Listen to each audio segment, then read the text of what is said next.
বন্ধুরা দেখো, আমি এখানে মাছ কেটে ধুয়ে নিয়ে আসলাম। হলুদ নুন মাখা হয়ে গেল। তোমরা সবাই দেখতে থাকো। এখন মাছটাকে ভেজে নেব। বন্ধুরা দেখো, এখানে মাছ ভাজা বসিয়ে দিলাম। তোমরা সবাই এখানে ছোট মাছ কেটে নিয়ে ধুয়ে নিয়ে আসলাম, কেটে নিলাম ভাজার জন্য। তোমরা সবাই দেখতে থাকো। এখানে আলু আর বেগুন কেটে নিলাম, মাছ রান্না করব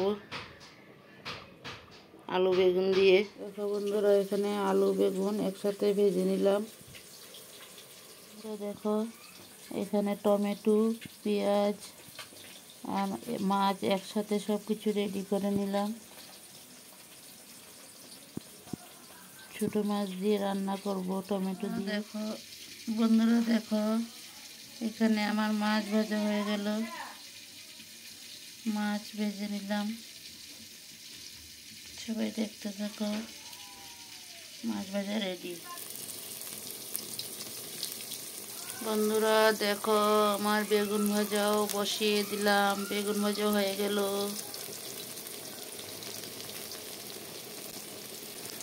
বন্ধুরা দেখতে থাকো। আমি সব মাছগুলোকে একসাথে মশলা দিয়ে মেখে নিলাম। এখন কড়াইতে দিয়ে দেব। বন্ধুরা দেখো, এখন কড়াইতে দিয়ে দেব।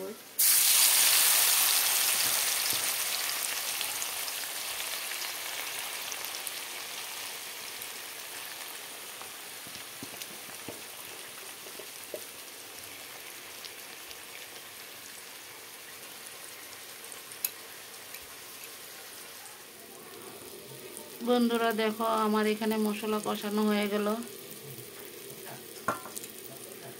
এখন সবজি ঢেলে দেব।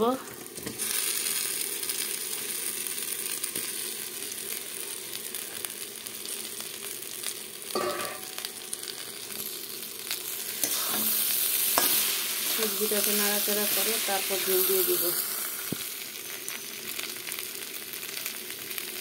বন্ধুরা দেখতে থাকো, এখন ঝোল দিয়ে দেব।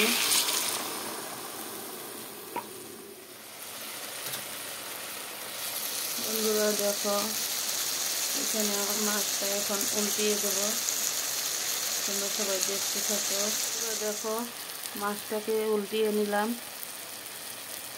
এক পিঠ উল্টিয়ে দিলাম। বন্ধুরা দেখো, বেগুন ভাজাগুলি কি সুন্দর হয়েছে। খুব সুন্দর করে লাল লাল করে ভেজে নিলাম।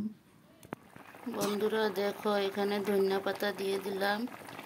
তারপর আমার মাছের চচ্চড়িটা হয়ে গেল। টমেটো দিয়ে ছোট মাছ চচ্চড়ি করলাম। কালারটা খুব সুন্দর হয়েছে বন্ধুরা।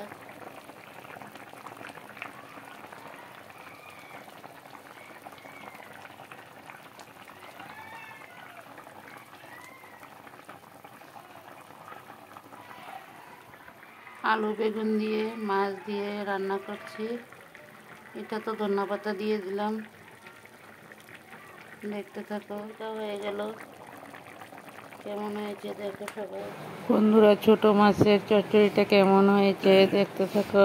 আর যদি ভিডিওটা ভালো লাগে লাইক কমেন্ট শেয়ার করে দিও। আর বন্ধু হয়ে আমার পাশে থাকো। পুরনো বন্ধুদেরকে অনেক অনেক ভালোবাসা।